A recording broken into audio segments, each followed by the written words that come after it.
Y en general, esta clase vamos a hablar respecto a el uso clínico de los hemocomponentes y hemoderivados, y es el último tema antes de finalizar.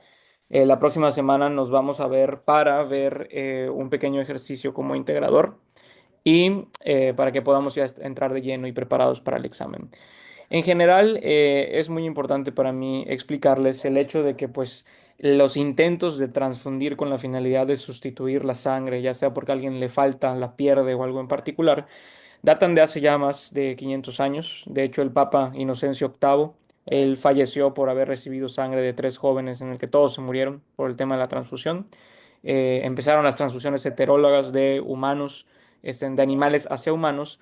Y por último, la primera transfusión humana documentada para tratar hemorragias posparto fue a finales del siglo XVIII. Sin embargo, no fue hasta el primer año del siglo XX cuando Karl Landsteiner hace el descubrimiento del primer sistema o tipo sanguíneo denominado ABO, identificando inicialmente tres grupos sanguíneos A, B y O, y posteriormente, 40 años después, encontró el sistema segundo, que es el factor RH. En la actualidad, sin embargo, se conocen no solo los grupos sanguíneos ABO y los RH, sino que también se conocen 47 subsistemas sanguíneos en total, que es muy importante que dejemos muy en claro cuántos sistemas de sangre existen o cuántos tipos de sangre. Desde la prepa nos enseñan este tipo de herencia mendeliana en el cual tenemos dos alelos y o lo tenemos o no lo tenemos, ¿no? Y que la mitad lo heredó papá y la mitad lo heredó mamá. Y dependiendo de que yo tenga o no tenga el alelo, voy a expresar en la superficie de mi glóbulo rojo la presencia de cierto antígeno que va a hacer que yo sea de cierto tipo de sangre. De hecho, las personas que somos tipo de sangre O, pues carecemos de cualquier gen de tipo de sangre y por lo tanto, al no tener alelos presentes, no tenemos ninguna recubierta en la superficie de las células. Los pacientes que tienen uno o dos de los genes A, pues tienen la expresión del antígeno A en la superficie del glóbulo rojo. Lo mismo pasa con el B. Y los pacientes que tienen tipo de sangre AB, pues tienen ambos alelos y por lo tanto expresan ambas proteínas en la superficie del glóbulo rojo. Entonces, a partir de esta clase, cada vez que ustedes vean un tipo de sangre, ABO, RH, cualquier tipo de sangre, quiero que sepan que eso se trata de expresión de proteínas en la membrana. De alguna manera u otra, esto es una pregunta que solemos hacer frecuentemente, tanto en clases de genética como en el examen, de que los pacientes suelen acercarse mucho de que, doctor, si yo soy A y mi esposo es O, ¿qué tipo de sangre va a ser mi hijo? Y por lo tanto, recordemos, como ven en la imagen, que los pacientes que son de sangre de tipo O no tienen ningún alelo y por lo tanto no pueden heredar nada. Son alelo O, vacío.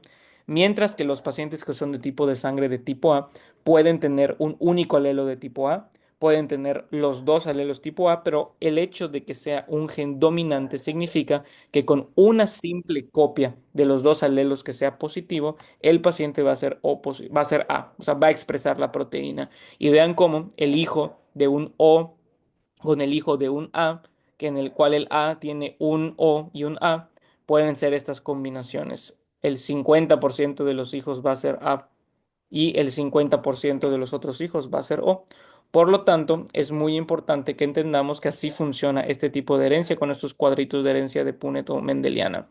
Otra de las cosas que también es un mito, pues yace en el grupo RH. Cuando nosotros decimos somos A o somos O positivo, ese positivo engloba cosas mucho más complicadas y más importantes, como son que en realidad no es nada más un antígeno, no es nada más un alelo. En realidad son tres subtipos de grupo RH que, haciendo la mitad de papá, la mitad de mamá, vean en pantalla todas las potenciales combinaciones de subtipos de RH. O sea, eso de que somos A positivo o negativo o algo por el estilo es una mentira. ¿Por qué? Porque el positivo implica una diversidad gigantesca de todas las potenciales combinaciones que podemos tener en la pantalla. Y miren esto, en realidad no solo existe el ABO y el RH, sino que existen en total 47 sistemas sanguíneos que ustedes ven en pantalla, pero el problema es que los más antigénicos, o sea, los que más interfieren a la hora de hacer un requerimiento transfusional, son el sistema ABO y el RH, y por lo tanto en los bancos de sangre son los únicos que se buscan, son los únicos que se tamizan, y por lo tanto estamos acostumbrados a decir soy O positivo, soy A negativo, soy AB, cuando en realidad casi todos de nosotros desconocemos qué tipo de sangre somos para los otros 45 sistemas sanguíneos que, al ser tan escasos en cantidad y en frecuente, no se estudian, no se buscan, y por lo tanto casi todos desconocemos qué tipo de sangre Lutheran, Kell, Lewis, Duffy, Kidd, Diego, EYT, XG somos. El problema es, tengan en cuenta esto, que a la hora de transfundir un paciente, nosotros sabemos que de ABO y RH es compatible con otra persona, pero no buscamos rutinariamente los otros 45 sistemas sanguíneos, y por lo tanto es muy frecuente que mientras más transfundamos un paciente, más reacciones transfusional tengamos. Por lo tanto, cuando alguien dice soy O positivo y alguien le responde que yo también, eso es una enorme mentira por el hecho de que los pacientes no conocemos los otros 45 tipos, no los buscamos y no suelen causar problemas a menos que el paciente se transfunda en una segunda ocasión, y como el cuerpo ya habrá conocido esa incompatibilidad, pues va a haber una reacción transfusional importante. Vean cómo la gran mayoría de los tipos sanguíneos son sustancias transmembranales que se encuentran en la membrana de los pacientes, que la atraviesan y que la expresan de manera antigénica en la superficie. Por lo tanto, está en la superficie de las células, de los glóbulos rojos y de los endotelios. Y pues en general, casi todos buscamos en los bancos de sangre. Cuando alguien dice voy a donar sangre para mi mamá, para mi abuelita o algo, pues buscamos ABO, buscamos RH, pero nunca, nunca buscamos otros tipos de sangre. Eso es desafortunado por el hecho de que cada vez vemos reacciones transfusionales más frecuentes. Por lo tanto, sí, Aaron.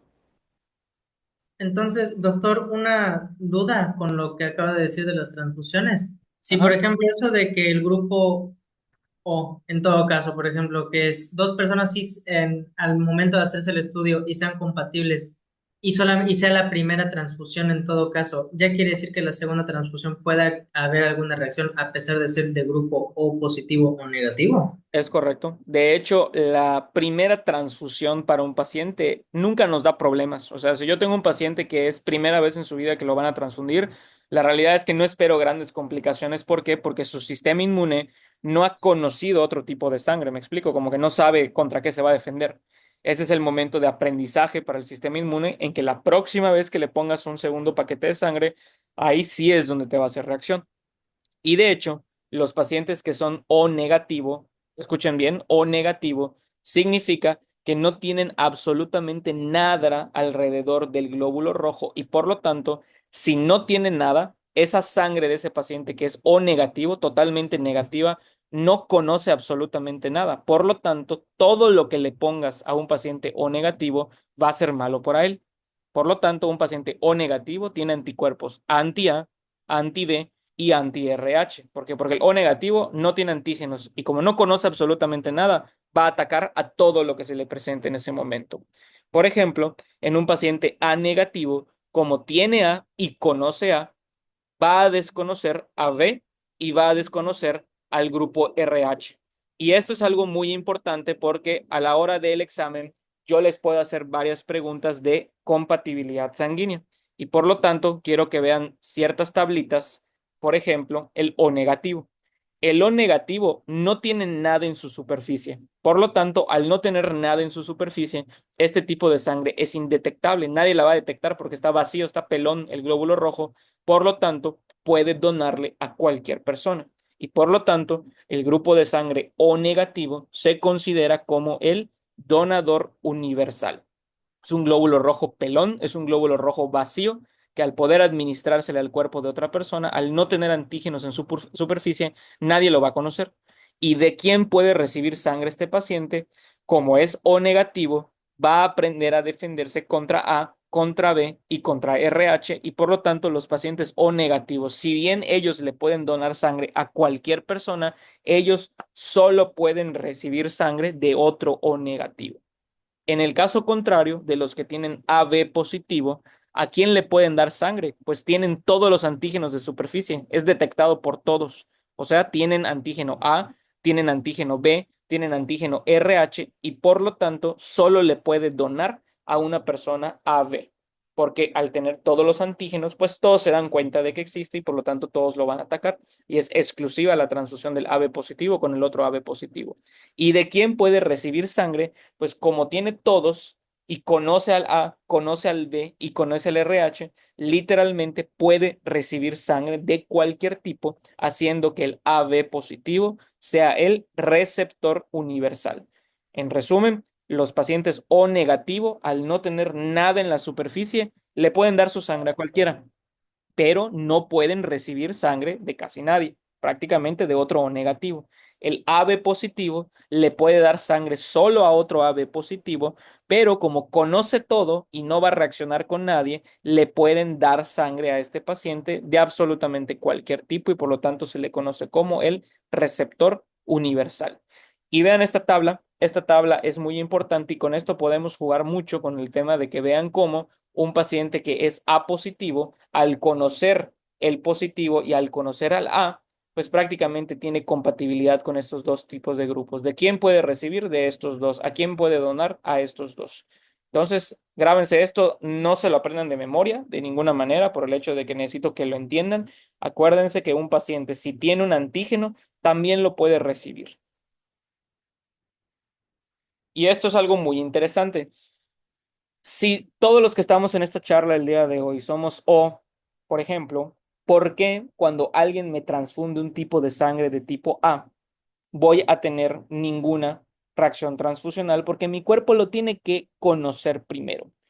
Sin embargo, respondiendo y ahondando un poquito más en la pregunta que me hizo el doctor Aarón, ¿por qué un paciente con O, si yo le paso una primera vez un sangre de tipo A, va a reaccionar de manera violenta por el hecho de que cuando nosotros empezamos el periodo de ablactación y empezamos a comer carne, alimentos, bacterias y virus que no conocía nuestro intestino fetal, digámoslo así, viene la situación de que hay pedazos antigénicos de la comida que nosotros consumimos que hace que se parezcan a los tipos de sangre que no conocemos y en pocas palabras, yo que soy tipo O, si me llegan a transfundir ahorita un tipo de sangre A, me muero por una reacción de transfusión, de incompatibilidad, pero cuando mi cuerpo conoció a la sangre A, en el momento en el que yo era un bebé de 6 meses y mi mamá me empezó a dar carne, verduras y empecé a introducir bacterias, virus y cosas a mi boca. Y en pocas palabras, ese es el momento en el cual el sistema inmune aprende a detectar a otros tipos de sangre que no conozca porque se parece las moléculas que consumimos con los tipos de sangre que nos podrían transfundir. Y de hecho una vez me hicieron una pregunta de que, doctor, y técnicamente entonces, si yo tengo un recién nacido y lo vuelvo vegano toda su vida, entonces eso significa que no va a tener una reacción de transfusión de incompatibilidad. Y la respuesta podría ser que sí, es probable que no, porque en el momento en el que empezamos a comer carne, es el momento cuando empezamos a detectar otros tipos de sangre en nuestro cuerpo y a tener reacciones contra ella. Y vean esto, la implicación de que un paciente tenga cobertura alrededor de los glóbulos rojos, vean cómo las personas que somos O, al tener pelón los glóbulos rojos, somos resistentes a la malaria. ¿Por qué? Porque los pacientes que tienen una cobertura en el glóbulo rojo tienen literalmente un ancla en el cual el parásito se puede agarrar y puede introducirse a la célula. Y por lo tanto, los que somos O somos resistentes a la malaria porque el bicho no tiene de dónde agarrarse. Pero los pacientes que son A son muy sensibles a la malaria porque el bicho tiene de dónde agarrarse. Lo mismo para problemas oncológicos, por ejemplo, los pacientes que son de tipo de sangre A tienen mucha mayor morbilidad y mortalidad de cáncer de todos los tipos, específicamente cáncer gástrico, por el hecho de que bacterias oncogénicas como el Helicobacter pylori tienen literalmente de dónde agarrarse, inflamar más y ocasionar cáncer. Y vean esto, para el tema de la coagulación, los pacientes que son de sangre tipo A tienen mayores niveles de factor de von Willebrand y por lo tanto se mueren y se enferman más de trombosis, de infartos y de eventos vasculares cerebrales.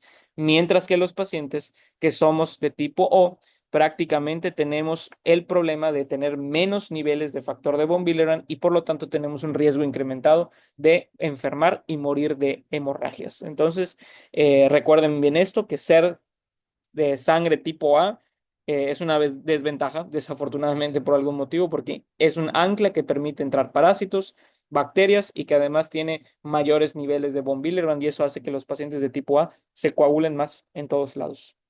Y quiero empezar a meterles un poquito. Sí, doctor Aaron.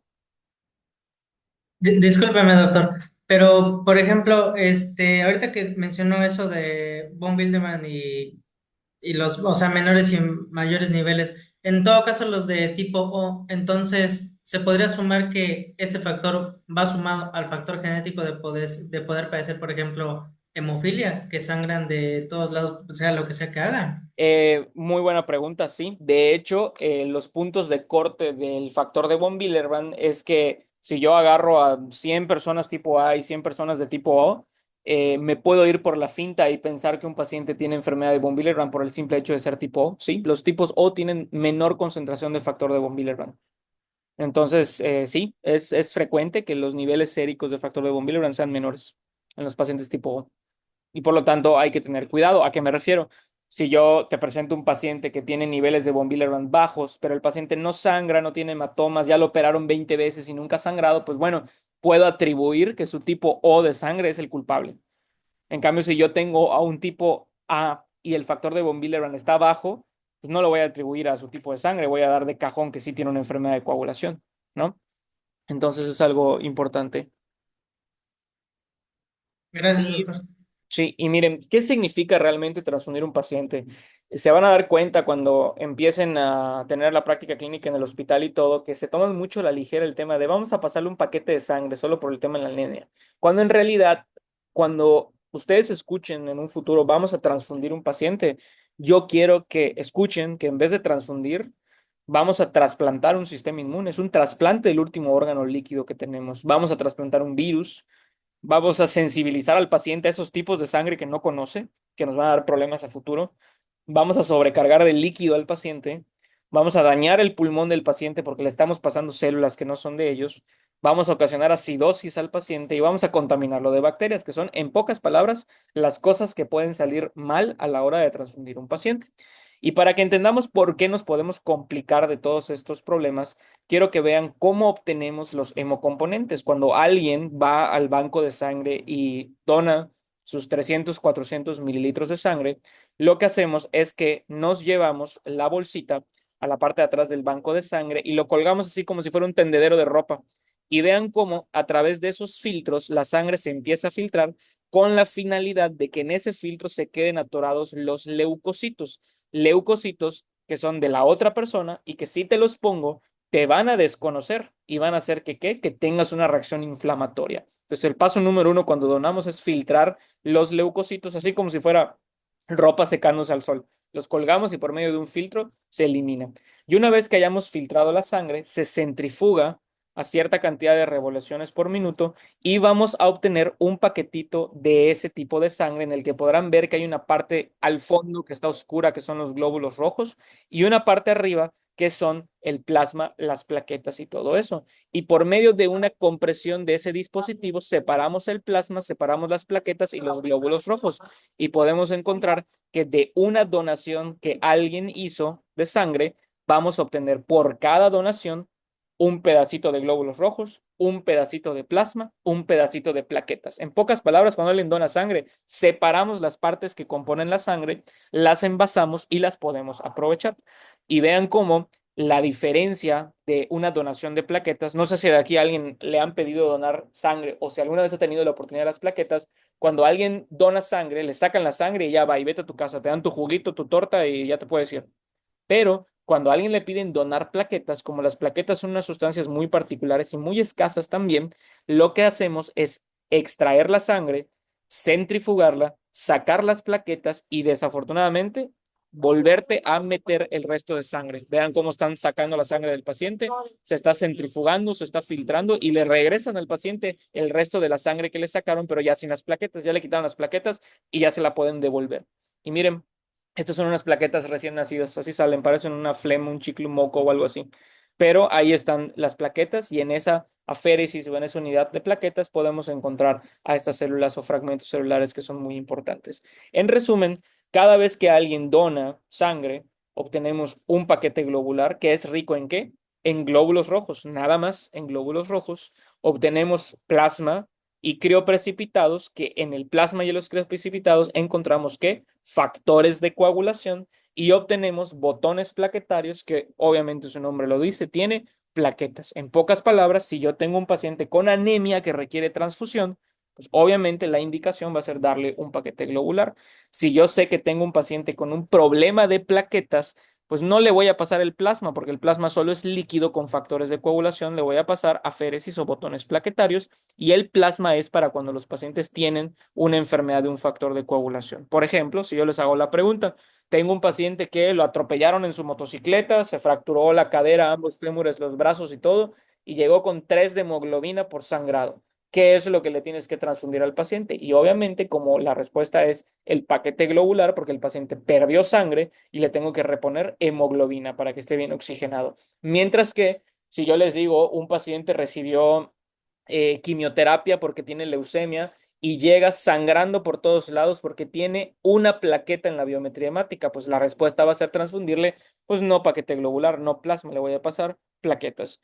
Y si el paciente, por ejemplo, tiene enfermedad de von Willebrand, tiene hemofilia, tiene algún problema de una deficiencia de factor de coagulación que ya vimos, de nada me sirve darle hemoglobina, de nada me sirve ponerle plaquetas, le voy a poner plasma, porque yo sé que el plasma tiene todos los factores de coagulación que yo necesito. ¿Sale? ¿Y cuáles son las indicaciones de transfundir? En resumen, ya les había dicho yo en tono de broma y en tono de cierto que cualquier imbécil puede ser hematólogo. ¿Por qué? Porque si tú sabes que algo le falta a un paciente, pónselo. Es lo más sencillo del mundo. Por lo tanto, los pacientes cuando llegan con anemia, o sea, les falta glóbulos rojos, le tengo que pasar un paquete globular o un concentrado eritrocitario. Es lo mismo, son sinónimos. Si yo tengo un paciente que tiene un problema en las plaquetas, pues le paso una bolsa de plaquetas. Si le faltan leucocitos, le puedo poner una bolsa de leucocitos, y si le falta algún factor de coagulación, le puedo poner plasma porque yo sé que en el plasma se encuentra absolutamente todos los factores de coagulación. Pero vean cómo en el paquete globular encontramos que es una bolsa de 200 a 350 mililitros de sangre total, en el cual encontramos que un paquete globular sube la hemoglobina aproximadamente 1 gramo y el hematocrito en 3%. Se administra por la vena 3 horas, pero nunca, nunca, jamás de 4 horas. ¿Por qué? Porque como esta tejido se tiene que conservar en refrigeración. Imagínate que lo dejes a temperatura ambiente y aquí en Mérida más de 4 horas. Obviamente hay una proliferación bacteriana terrible y esto hace que los pacientes puedan tener una contaminación de la sangre y hacer que tengan complicaciones graves. Y miren, a partir del día que donas, si lo mantienes refrigerado 2 a 6 grados centígrados, puedes utilizar tu sangre que donaste de 35 a 42 días dependiendo de la bolsita que utilicen. Y miren cómo cuando yo tengo la bolsa de sangre, las indicaciones bien establecidas de la guía para el uso clínico de la sangre es que si tu paciente tiene un sangrado abundante y tiene anemia o síndrome anémico por eso, transfúndelo. Si tiene anemia de cualquier índole, deficiencia de hierro, megaloblástica por sangrado, inflamatoria, pero si el paciente se está ahogando y se siente mal, transfúndelo. Si el paciente va a ser operado, no puedes evitar esa cirugía y hay alto riesgo de hemorragia, tienes que transfundirlo hasta alcanzar 8 gramos de hemoglobina. Si el paciente tiene algún problema cardíaco, lo tienes que llevar al menos 7 de hemoglobina, y si el paciente está infartado, lo tienes que llevar a 10 gramos de hemoglobina. Yo, por ejemplo, siempre manejo un nivel de 14-15 de hemoglobina, más o menos. Si a mí me atropellan ahorita y mi hemoglobina en unos minutos de 14 baja a 11, pues no voy a estar tan jodido, ¿estamos de acuerdo? Me voy a sentir bien. Pues no, porque mi basal es 15, 14. Si yo reduzco mi hemoglobina de golpe a 11, a 10, pues uno va a decir, ah, no está tan anémico, pero para mí eso sí es anemia. Y por lo tanto, si a mí me llegan a recibir un día con disnea, con desaturación, con sensación de un síndrome anémico franco, no te guíes solo del número del nivel de hemoglobina. Transfunde a tu paciente si crees que la anemia es el problema, ¿no? Por eso pasa muy frecuentemente que, no sé, una persona que viene de la Ciudad de México, viene de Perú, viene de un lugar elevado, esas personas tienen 17, 18 de hemoglobina, pero porque no tienen mucho oxígeno a mayor altitud. Pues cuando vienen a un lugar aquí como Mérida, por ejemplo, es normal encontrarlos con 18, 19 de hemoglobina. Y si esa persona sangra y cae a 11, 12 de hemoglobina, uno dirá, ah, pues no le pasa absolutamente nada. No, pues claro que le pasa, porque para esta persona eso ya es una anemia importante y hay que transfundirlo si se siente mal, por el mismo motivo. Y estas son unas guías que desafortunadamente no actualizan desde el 2007. No sé por qué. Por lo tanto, les hice este cuadrito en el cual recopilo las guías más recientes, que las importantes son las de 2025. De hecho acaban de salir ahorita en febrero, y miren cómo ustedes se van a dar cuenta y se van a acordar de mí en el hospital, que la gente transfunde a lo loco cuando el paciente tiene menos de 10 gramos de hemoglobina, cuando en la realidad transfundir un paciente cuando no lo necesita incrementa el riesgo de mortalidad de todas las causas. Y vean cómo todas las guías de práctica clínica, todas agarran un valor como 7 gramos de hemoglobina para pacientes que tienen anemia por cualquier causa, para pacientes que van a ser operados, para pacientes con insuficiencia cardíaca crónica, cánceres hematológicos, pacientes de la terapia intensiva, pacientes con insuficiencia cardíaca, todos manejan 7 gramos de hemoglobina como el punto de corte para yo decirte tengo que transfundir a algo, excepto los pacientes que tienen un infarto agudo al miocardio, son infarto en este momento, a ellos sí los tienes que llevar a más de 10 gramos de hemoglobina. Entonces, si yo les pongo un caso clínico o en la vida real ven un paciente que tiene 7.1 gramos de hemoglobina, que nada más tiene palidez, se siente cansado, pero no le falta el aire, no desatura, no hay absolutamente nada, no lo tienes que transfundir. ¿Qué es lo que sí tienes que hacer? Corregir la causa de la anemia. Regresamos a la parte de la coagulación y todo eso. ¿Sirve de algo que yo a una persona con enfermedad de von Willebrand le transfura sangre si va a seguir sangrando todo el tiempo por vía transvaginal? Pues la respuesta es un evidente no. Tengo que corregir la causa que llevó a la anemia para considerar en algún punto transfundir, porque si no, yo le hago una transfusión y el paciente va a perder la sangre. Yo siempre le explico esto a mis pacientes como que tener anemia es tener una deuda en el banco. Y una persona está endeudada en el banco o porque no gana nada de dinero o porque gasta muchísimo más de lo que gana. Y no es lo mismo, ¿eh? O sea, una persona puede estar endeudado por diferentes maneras y esas son las dos opciones. Entonces, a mí de nada me sirve darle a una persona que debe 1 millón de pesos, darle el 1 millón de pesos hoy si mañana se va a comprar otra cosa carísima y va a volver a estar endeudado. Entonces, por lo tanto, yo necesito que esas personas dejen de gastar y luego entonces ya les depositas. Y por eso la transfusión no tiene mucha utilidad a menos que el paciente tenga menos de 7 gramos de hemoglobina y en pacientes infartados llevarlos arriba de 10. ¿Estamos? Y miren, esto es nada más una... Sí, doctor. Disculpe, doctor. Y, por ejemplo, ahorita en una emergencia en donde pues es el paciente hemofílico, no tiene factor de von Willebrand y por Ajá, lo pronto las plaquetas igual no responden tanto. ajá.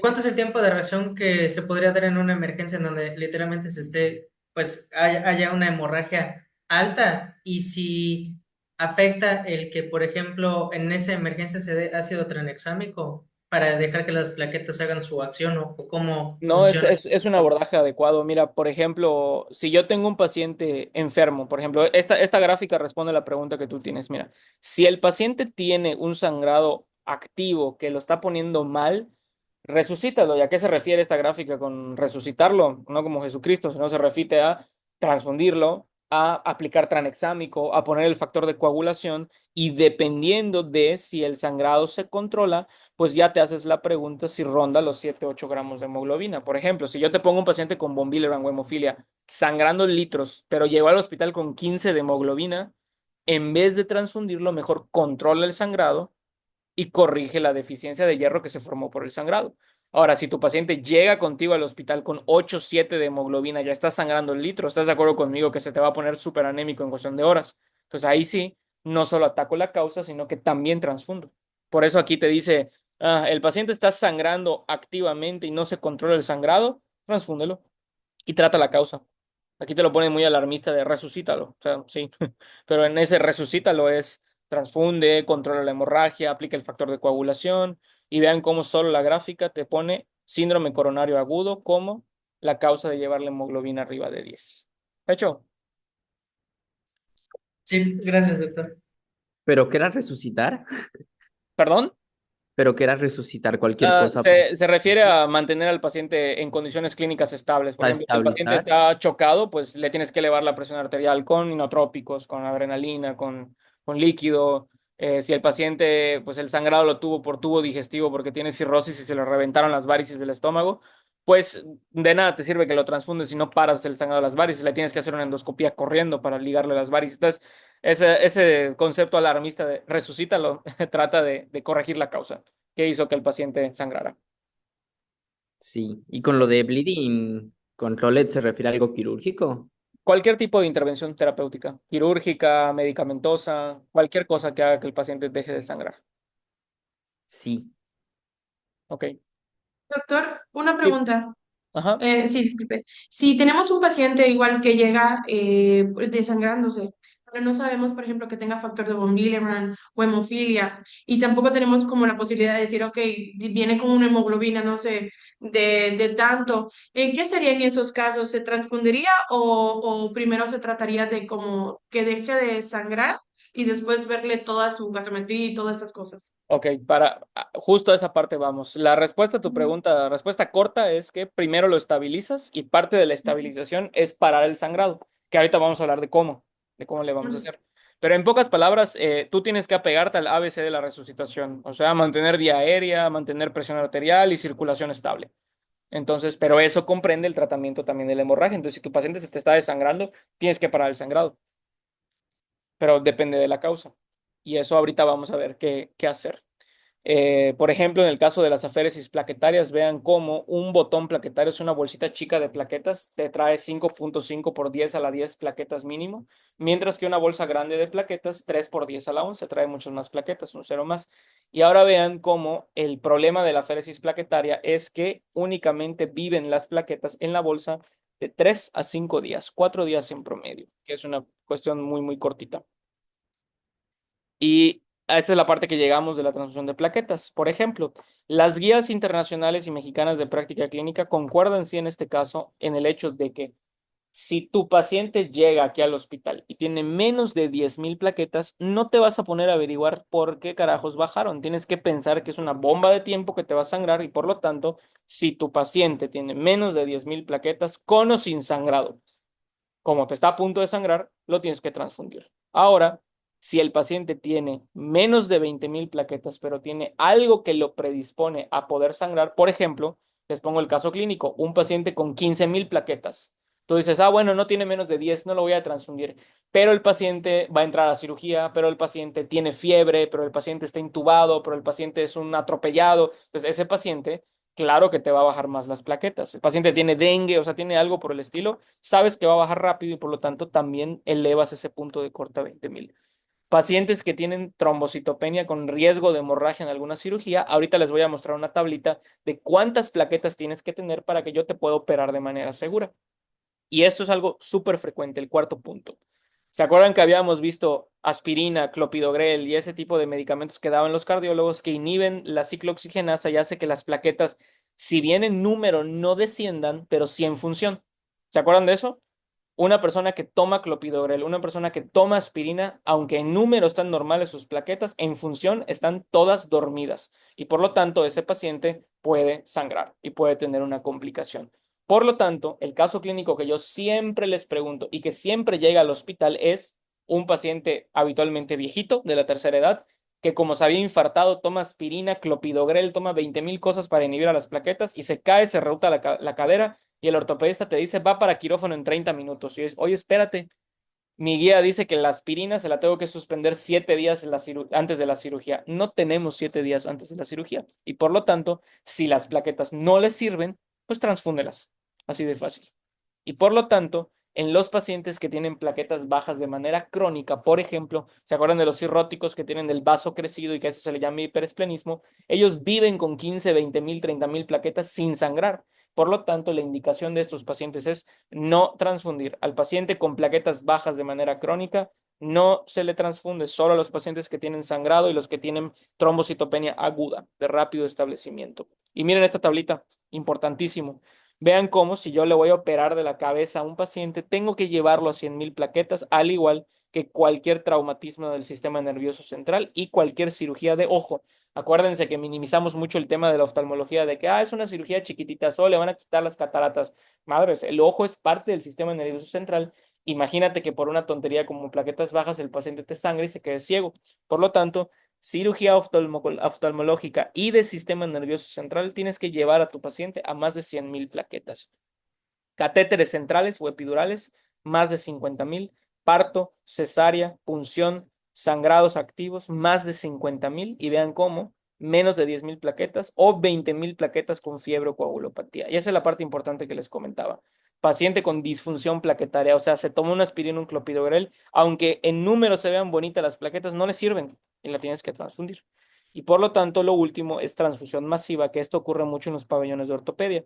Pacientes que son policontundidos, polifracturados, que tienen muchísimo sangrado, les reponen literalmente por medio de paquetes globulares toda su sangre en 24 horas y esto hace que tengan un descenso de plaquetas y los tengan que transfundir. Sí, doctor, levantó su mano otra vez. Escucho. Sí, una disculpa, doctor. No, no, dime. Una preguntita. Volviendo al caso que mencionó del viejito o la persona mayor, Ajá, este, ok, por la aspirina no está, por la aspirina que está tomando no le están sirviendo las plaquetas, se suspende y sin embargo se le va a transfundir porque de todas formas pues no le servían. ajá. Pero llámese que después de la operación, esas plaquetas que no le servían, pues, o sea, se podrían llegar a reactivar y por lo mismo, en esa misma situación, no tendría algo que ver el tipo de sangre con el que se esté el paciente, llámese que tenga de tipo A y por esas plaquetas que se están transfundiendo no estaría aumentando el riesgo de trombosis al Ok, mismo es tiempo. una excelente pregunta. Acuérdate nada más del tema de que los inhibidores de las plaquetas, como aspirina y clopidogrel, son inhibidores irreversibles de las plaquetas. Pero después de una cirugía de ortopedia, ¿se acuerdan que habían cirugías de alto riesgo trombótico, que habíamos dicho ortopedia y cirugía plástica? Bueno, pues un paciente que se tomó su aspirina y clopidogrel, le pongo las plaquetas solo para que las plaquetas funcionen en el momento de la cirugía. Pero como bien comenta el doctor, le da miedo que se trombose y tiene toda la razón. De hecho, la transfusión de plaquetas para sustituir plaquetas inactivas por aspirina y clopidogrel es solo antes de la cirugía porque después de la cirugía, 12 a 24 horas después de la cirugía, la indicación es reiniciar el antiagregante y anticoagulante del paciente por el riesgo de trombosis, como bien dice el doctor. Correcto, doctor. Buena pregunta. Es Gracias, solo doctor. momentánea la transfusión para el momento de la cirugía.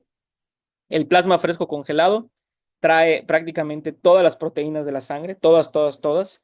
Y por lo tanto hay que tener en cuenta que la dosis de plasma fresco congelado es de 15 a 20 mililitros kilo cada 8 horas. Pero escuchen esa ridiculez. Un paciente de 100 kilos se llevaría 1,5 litros de plasma fresco congelado cada 8 horas. ¿Y quién de aquí aguanta literalmente 5 litros de plasma por la vena en 24 horas? Nadie. Los pacientes tienen demasiado volumen y por lo tanto, probablemente ustedes que están jóvenes, pues les pongo el plasma fresco 5 litros por la vena y lo van a orinar. Es lo peor que puede pasar. Pero imagínense un viejito con insuficiencia cardíaca. Imagínense un bebé, imagínense un paciente con enfermedad renal crónica, imagínense un paciente con neuropatía obstructiva. Si le pones 5 litros de plasma en 24 horas, lo matas. ¿De qué? De líquido. ¿Sí? Dejó de sangrar, pero ya lo ahogaste literalmente en líquido. Y por lo tanto, hay que tener mucho cuidado con el tema de que los pacientes que van a recibir plasma fresco congelado, el plasma ya no se suele recomendar por el hecho de que sí, el plasma tiene todos los factores de coagulación y de hecho el crioprecipitado, que es una parte del plasma, es rico en fibrinógeno, factor 8, 13 y factor de von Willebrand, lo cual me lleva a la siguiente pregunta. Ya habíamos visto clase de von Willebrand y de factor 8. Y se acuerdan que les había dicho que para el tratamiento de von Willebrand y 8, como los dos son chaperones o dependen íntimamente el uno del otro, un paciente que tiene deficiencia de von Willebrand o deficiencia de factor 8, o sea, hemofilia, le tienes que poner por la vena factor 8 von Willebrand. ¿Se acuerdan? Bueno, pues en el contexto clínico en México, esos medicamentos son caros, raros e inaccesibles. Y la doctora me preguntaba por allá hace un rato, doctor, ¿qué pasa si llega un paciente que se está desangrando por todos lados y no tengo la menor idea qué hacer o estoy en un hospital pequeño y no hay hematólogo, no hay pruebas de coagulación ni nada? Es una excelente pregunta y es algo muy frecuente. ¿Qué pasa si llega un paciente sangrando por todos lados con la coagulación mal? Te vas a poner a sentar a buscar. Vamos a ver si tiene hemofilia, vamos a ver si tiene von Willebrand. Señora, cuando juega fútbol le sale un hematoma en su rodilla. No tienes tiempo, se te va a morir el paciente. Y en pocas palabras, por eso digo de broma y de manera cierta que cualquier imbécil puede ser hematólogo. Si llega un paciente con un problema en su coagulación y no sabes qué carajos tiene y no tienes tiempo, dinero ni ganas de averiguar qué es en este momento, ponle qué, ponle plasma, porque el plasma trae todos los factores de coagulación. Algo muy frecuente, si el paciente no está sangrando, por más fea que se vean sus laboratorios, si el paciente no está sangrando, déjalo en paz, no le hagas nada. Porque como bien comentaba el doctor Aarón, ¿qué pasa si yo tengo un paciente con tiempos de coagulación mal, pero el paciente no está sangrando y yo con mucha iniciativa le zampo un plasma fresco congelado, corrijo la coagulación y se me trombosa? Acuérdense, cuando hablamos de temas de hemorragia, trombosis, ténganle mucho más miedo a la trombosis que al sangrado. Si el paciente va a ser operado, pues puedes transfundirlo. Por ejemplo, doctor, tengo hemofilia, doctor, tengo enfermedad de von Willebrand, me van a quitar el apéndice, me van a quitar la vesícula, me van a quitar, ¿qué tienes que hacer? Pasarle plasma a los factores de coagulación para que se corrija la coagulación. Por ejemplo, el mismo ejemplo de mi viejito fracturado, pero que en vez de tomar aspirina y clopidogrel, tomó un anticoagulante. Y como los anticoagulantes funcionan bloqueando la cascada de coagulación, pues donde yo tengo cascada de coagulación activa en el plasma. Y por lo tanto, doctor, me tomé un anticoagulante y me van a operar en 15 minutos. ¿Qué hago? Ponle plasma. Ponle plasma, ¿por qué? Porque el plasma tiene todo. O sea, de perdida sí le vas a pegar al diagnóstico. Y la otra cosa es que si tú sabes que un paciente tiene hemofilia A, o sea, tiene deficiencia de factor 8, B, deficiencia de factor 9, deficiencia de von Willebrand, de fibrinógeno, de factor 13, de cualquiera de la cascada de coagulación, es muy prudente que en vez de pasarle litros de plasma al día, averigües si de casualidad no venden el producto de coagulación envasado. De hecho, casi todos los factores de coagulación se venden ya envasados y sustituyen a las transfusiones. Y miren, paciente con plaquetas bajas, si el paciente tiene alto riesgo de sangrado, lo tienes que llevar al menos 10,000 plaquetas. Si el paciente tiene un sangrado activo, lo tienes que llevar a 40, 50,000 plaquetas. Las guías de cáncer te dicen menos de 10,000 plaquetas con sangrado o sin sangrado se le transfunde plaquetas. La Sociedad Internacional de la Transfusión te dice que menos de 10,000 plaquetas con o sin sangrado. Y las guías de dengue te dicen que con menos de 20,000 plaquetas ya puedes transfundir a tu paciente para mantenerlo en niveles seguros. Apréndanse esto muy bien. ¿Sale? Esto es lo que ya vimos. Y aquí les tengo la mala noticia.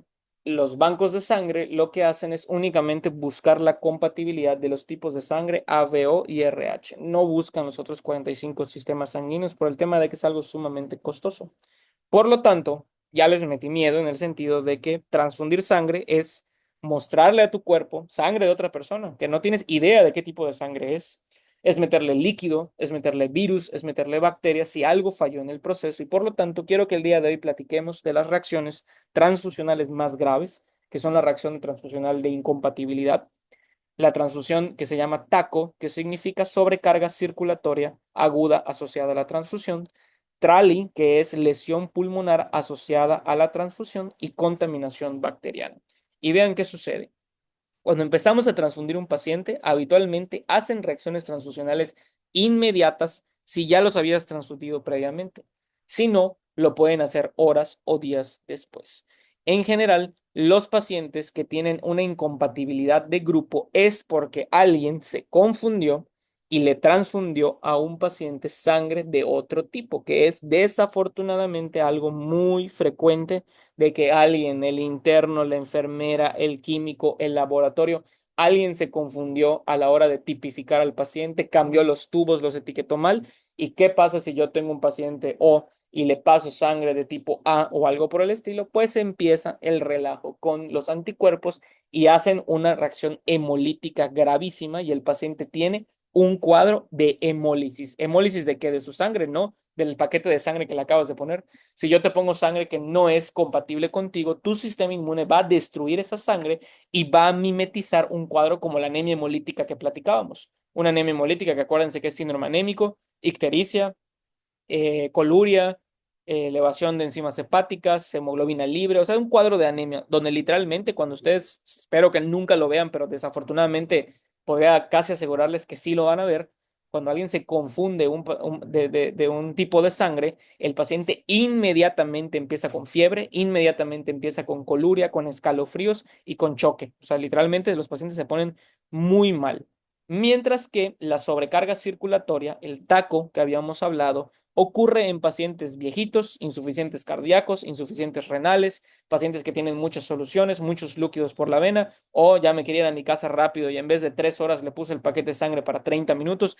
Ese tipo de cosas que desafortunadamente pasan todavía muy frecuentemente y hacen que los pacientes de los capilares del alveolo haya tanta presión y tanto líquido que se extravasa el agua y hace que se llenen de líquido los alveolos y los pacientes tengan una falla respiratoria aguda. Mientras que en el TRALI, lo que sucede en la lesión pulmonar aguda es que los pacientes que suelen tener comorbilidades como sobrepeso, obesidad, asma, tabaquismo, EPOC, COVID de largo plazo y algunas otras enfermedades donde el pulmón está permanentemente inflamado, ocurre que cuando yo te paso la sangre de otra persona, los neutrófilos, linfocitos, todas las células que estaban en ese paquete de sangre que yo te acabo de transfundir, literalmente se desconocen con los neutrófilos y linfocitos del paciente, se pelean en el alveolo y eso hace que se inflame. Entonces, acuérdense, taco, que es por líquido, es literalmente el pulmón se encharca de tanto líquido que yo le pasé. Trali, a diferencia de eso, es un cuadro clínico idéntico, solo que el mecanismo es un pleito entre el sistema inmune del paquete de sangre con el del paciente. Y hay una lesión pulmonar. Y miren la diferencia. Vean cómo el paciente a la derecha del taco, el pulmón esté bastante bien, solo los ilios se ven bastante sobrecargados por la cantidad de líquido que tiene el paciente. Y por lo tanto, por último, los pacientes que tienen trali, vean cómo el pulmón se ve súper jodido de principio a fin, vean cómo no tiene prácticamente pulmón limpio este paciente por el hecho de que es un proceso inflamatorio generalizado, no es mediado por líquido. ¿Sale? ¿Dudas o preguntas hasta acá? ¿El taco me puede condicionar un edema pulmonar? Desde luego, esa es la definición de taco, doctor. Es la definición de taco, en pocas palabras, un edema pulmonar secundario a demasiada sangre que te transfundí. Efectivamente. Sí, doctor Aaron.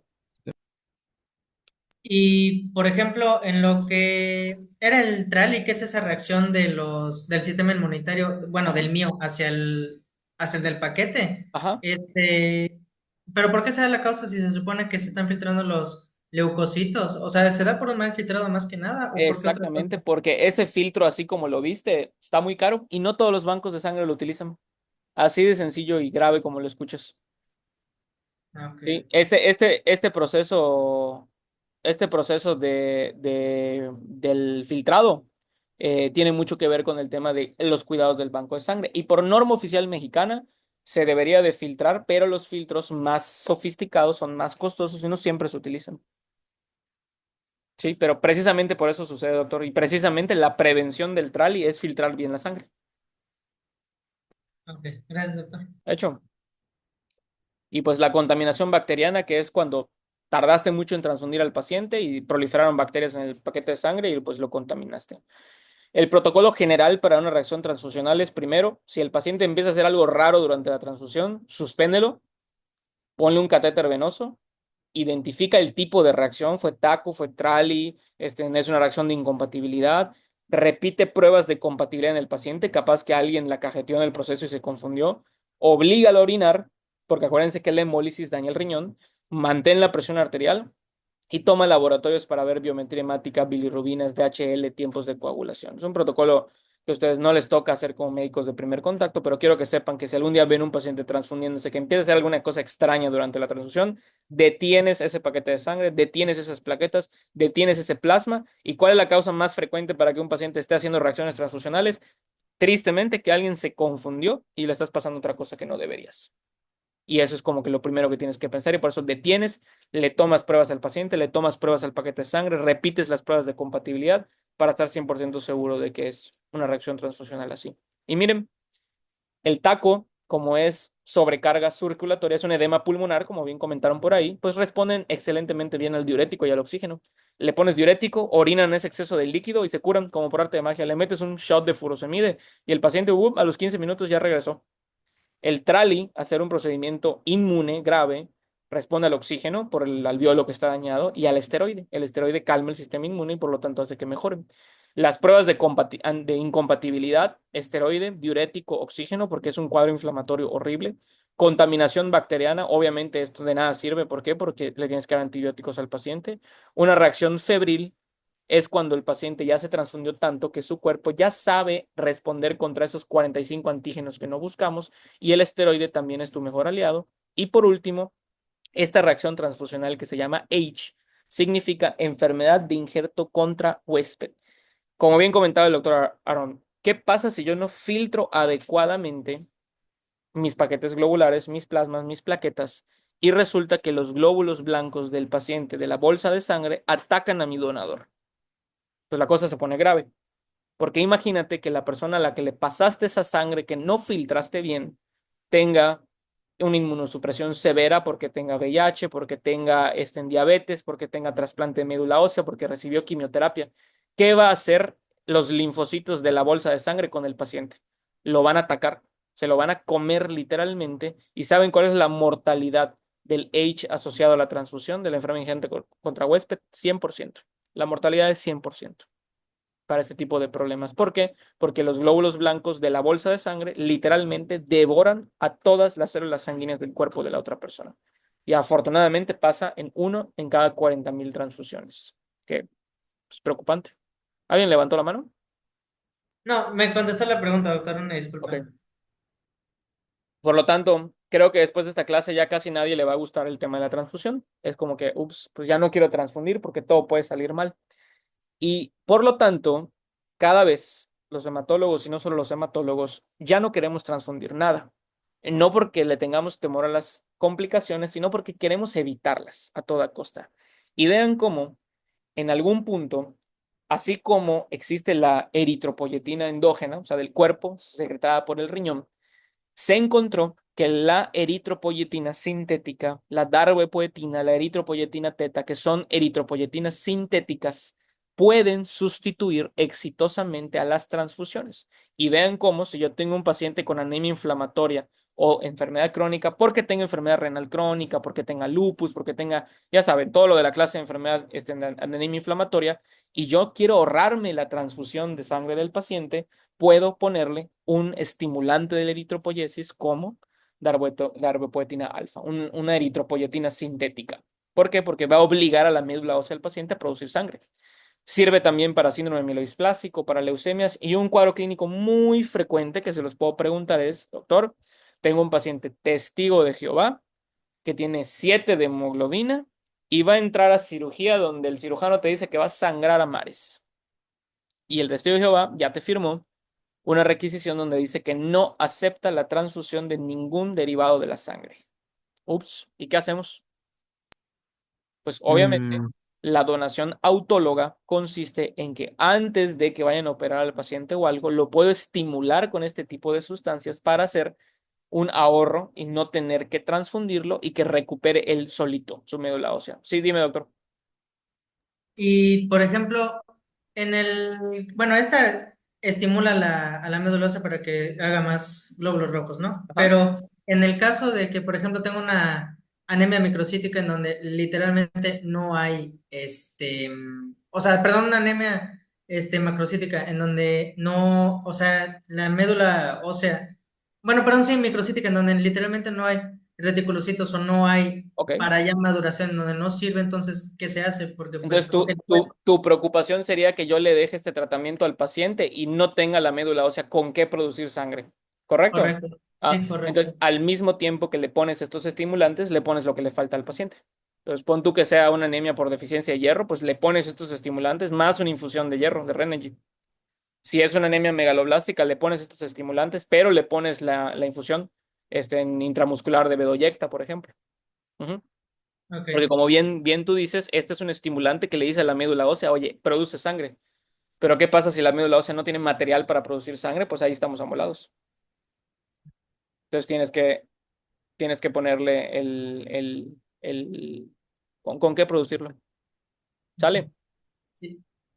Y, disculpe, Sí, sí, sí. pero, y por ejemplo, ¿Cuánto tiempo me tendría que esperar para darle ese estimulante? Porque primero tengo que tratar la anemia y luego ya le tendría que dar el Es estimulante, ¿o este no? tipo de estimulantes es de depósito. ¿Qué significa? Que, por ejemplo, esta darbepoetina alfa, el Aranesp que te pongo aquí en la pantalla, de 300 microgramos, es una dosis única, pero el medicamento hace su efecto durante 3 semanas. Ah, ok. Entonces tú se la pones y empiezas el tratamiento y con eso responden hasta dentro de 3 semanas le tocaría la siguiente dosis. Y digo, por mera curiosidad, ¿saben cuánto cuesta un paquete de sangre y un paquete de plaquetas? El de sangre cuesta entre 8 y 12 mil pesos y el de plaquetas no te baja de 30,000. ¿Saben cuánto cuesta este medicamento? 20. Entonces, no es lo más barato de la vida, pero pues es a largo plazo más barato que una transfusión. Sí, doctor. Doc, ¿cuánta hemoglobina subiría pues este estimulante? Porque pues si son 3 meses, No, ¿cómo tres sería el semanas, cambio? 3 semanas. Ah, ok, 3 semanas. No, la hemoglobina depende de la causa. Por ejemplo, si el paciente tiene anemia inflamatoria de enfermedad crónica porque tiene insuficiencia renal, porque tiene lupus, porque tiene algún problema, no sé, una neumonía, está en la terapia intensiva, la meta que tienes que buscar es que este medicamento lleve a tu paciente arriba de 10 de hemoglobina como un paciente crítico en ese sentido. Sí, o sea, la meta de hemoglobina con estos medicamentos es arriba de 10. Y eso, Pero, por ejemplo, así en neto, ¿cuánto normalmente logra subir? o sea, sí llegan los pacientes a tener 10 de hemoglobina, pero el inicio del ascenso, o sea, empiezas a ver respuesta no menos de 5 días. Ah, ok. Que digo, la preocupación viene cuando te llega, te digo, ha pasado varias veces de que llega un paciente testigo de Jehová con 4 de hemoglobina porque sangró un montón y ups, y estás de acuerdo conmigo que por más que le ponga esta cosa, pues en 5 días no sé si va a estar bien el paciente con 4 de hemoglobina, pero pues no lo aceptan, entonces no podemos hacer nada. No podemos hacer nada. Es literalmente esperar y corregir la causa, ponerle el hierro, ponerle la vitamina B12, parar el sangrado. Es muy desesperante. ¿Sale?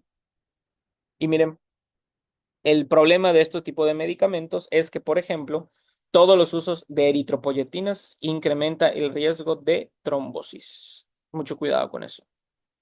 Y miren el romiplastin. El romiplastin, ¿se acuerdan de este medicamento? Es un estimulante de la trombopoyesis, incrementa la producción de plaquetas en la médula ósea y esto está probado únicamente para púrpura trombocitopénica inmune. ¿Se acuerdan que la primera línea de PTI era esteroide? Y si fallábamos al esteroide poníamos el romiplastin, que es el Nplate, el Revolade, la inmunoglobulina, el rituximab. Bueno, este medicamento es como una eritropoyetina, pero para plaquetas. De hecho, es una trombopoyetina. Y los pacientes que reciben, que tienen plaquetas bajas por dengue, por quimio, porque tienen una enfermedad en la médula ósea, porque les trasplantaron, responden bien. Y este medicamento, de alguna manera u otra, reduce la tasa de infusión en un paciente que tiene plaquetas bajas, porque es como una eritropoyetina, pero para formar plaquetas. ¿Sale? Y imagínense, este medicamento, el Emplate, cuesta 11,000 pesos y la dosis es semanal. Mientras que una dosis única de plaquetas cuesta 30,000 pesos y esas plaquetas te las tengo que dar cada 12 horas, cada 24 horas. Es una locura, es carísimo. Entonces, por eso ya no nos gusta transfundir, preferimos utilizar estos medicamentos y lo mejor de todo es que ¿cuánto volumen había dicho que necesitaba yo para pasar un plasma fresco congelado? ¿Se acuerdan que era 1,5 litros cada 8 horas? Es De una 15 locura eso. a 20. Sí, de 15 a 20 mililitros kilo cada 6 a 8 horas. Entonces, eso es una locura para un paciente. Es demasiado, demasiado líquido. Y por lo tanto, para dejar de utilizar el maldito plasma que a nadie le gusta y ya no se debería de utilizar, porque de hecho, todas las guías de práctica clínica te dicen que el plasma ya no se debería de utilizar. Sí, dime, doctor. Era de 15 a 20 cada hora o cada ocho No, horas. es 15 a 20 mililitros por kilo cada 8 horas. Ah, ok, gracias, doctor. Entonces, por eso un paciente de 100 kilos se lleva 1,5 litros más de plasma cada 8 horas. Es una locura, es demasiado. Y miren esta maravilla. Les presento los concentrados específicos de coagulación, que este ya lo habíamos visto. Miren, es factor 8 con von Willebrand. Es fibrinógeno en frasco. Esto es coagulación envasada, complejo de protrombina humano. O sea, literalmente es factor 10, factor 5 fibrino. O sea, es literalmente la coagulación envasada. ¿Y saben cuántos mililitros trae esta cosa? 20. Eso significa que en 20 mililitros tengo más factores de coagulación que en litro y medio de plasma. Por lo tanto, el plasma ya no lo queremos ni lo debemos de utilizar, porque imagínate que en litro y medio de plasma yo te diga, te estoy pasando algo para tu coagulación, pero no sé en qué cantidad ni en qué potencia. ¿Qué prefieren que yo te diga, oye, en 20 mililitros te estoy pasando un shot de coagulación donde yo sé qué dosis y qué potencia te estoy poniendo? Y por lo tanto, estos medicamentos son muy importantes y cada vez estamos tratando de no transfundir a los pacientes, porque quiero que vean que una transfusión no es nada más te pongo sangre de alguien más. Una transfusión es un trasplante del único órgano vivo que tenemos en el cuerpo. Y por lo tanto, ya no queremos hacer ese trasplante y queremos utilizar los factores específicos de coagulación. Y miren, tecnología del futuro. Hay muchas sustancias como el perfluorocarbono que simula ser como que una bicapa lipídica, como una celulita, y en el interior arrastra oxígeno. En el 94 fue cuando empezaron a salir estos perfluorocarbonos que transportan oxígeno, pero el problema es que estas vesículas de perfluorocarbono eran tan grandes que en el ensayo clínico que se hizo en el 94, creo que la mitad o algo así de los pacientes se murieron de obstrucción. Imagínense, les ponen el medicamento y las vesículas que estaban cargando el oxígeno son tan sólidas y tan grandes que se atoraban, hacían microtrombosis los pacientes y se murieron un montón y cancelaron los estudios. Y ahorita en 2018 empezaron a hacer otro y la justificación es que sí sirve porque las vesículas son pequeñitas. Entonces se supone que ahorita las vesículas son pequeñitas y no se van a atorar en ninguna vena ni en ninguna arteria. Pero bueno, si ellos lo dicen. Todavía están en ensayos clínicos y aparentemente está dando buenos resultados. Y miren, hemoglobinas modificadas que tienen la finalidad de no transfundir y que en poco volumen tengamos mucha sustancia. Y en general, digo, yo creo que la tendencia actual es dejar de utilizar los hemoderivados. Ya no deberíamos ya estar transfundiendo tanto. Sí, doctor Gonzalo, creo que fue el primero, levantó la Este, mano. ¿Cómo es posible que, por ejemplo, es que si, según yo, siempre inicias primero en ratas o en animales y pues digamos que quizás los vasos de los ratones tienen un Ajá, menor diámetro ajá. y cómo es que los ratones no se murieron primero que todos los humanos. Pues fíjate que el estudio del 94, te tengo dos respuestas a eso. La primera es que no es lo mismo hacer un estudio in vitro en laboratorio que in vivo. Y no todas las pruebas, los ensayos clínicos debutan con animales, primero. Entonces, me lo voy a llevar de tarea, te lo voy a investigar por qué. La realidad es que, digo, hay muchos conflictos de interés en el tema de este tipo de producción de medicamentos. Y digo, si ahorita los comités de ética pues flaquean o tienen fallos o algo, hace 30 años en el 94, no te puedo garantizar que fue un estudio bien hecho. O sea, lo que sí te puedo decir es que el comité de ética, al ver que se empezaron a morir una cantidad ridícula de pacientes, dijeron, stop, se para este estudio. Y sí, o sea, yo estoy de acuerdo Ah, ok, contigo. ¿Y qué sí. hacemos con los que se murieron, no? O sea, como que ¿por qué no lo preveemos? Pero se supone es la justificación de un fase uno de seguridad del paciente, pero pues no fue seguro y por eso lo cancelaron. Pero es una Ah, buena ok, pregunta. Te lo voy a investigar de sí, por qué no lo hicieron en animales. sí. Ujú. ¿Y alguien más? Sí, doctor. Y, por ejemplo, este que estaba diciendo ahorita estos, ay, este que acaba de decir el perfluorocarbono, o sea, transporta oxígeno entonces en pacientes, por ejemplo, con leucemia o todo eso, o que se están atacando las células, ¿se podría usar como sustituyente de eso, de los glóbulos rojos? Pues es lo que nos gustaría, sí. O sea, cuando tienes un paciente con cáncer hematológico, eh, si aguanta la quimio, va a recuperar su propia médula ósea. El problema, lo que pone grave al paciente con cáncer hematológico que le das quimio es precisamente las transfusiones. O sea, yo, por ejemplo, ahorita tengo un chico que él tiene leucemia mieloide aguda y cada vez que yo ahorita le paso sangre, cada vez que yo le paso plaquetas, cada vez que yo le paso plasma por X o Y motivo, hace unas fiebres, escalofríos, se choca, necesita oxígeno, o sea. Y me encanta, o sea, momentos como esos cuando digo, carajo, me encantaría tener un medicamento que transporte el oxígeno sin ser una sustancia derivada de la sangre. Entonces, sí, o sea, estos medicamentos no se han probado todavía para malignidades hematológicas, pero sería una maravilla que un acarreador de oxígeno sustituya las transfusiones. Definitivamente el paciente sobreviviría bien. Gracias. ¿Sale?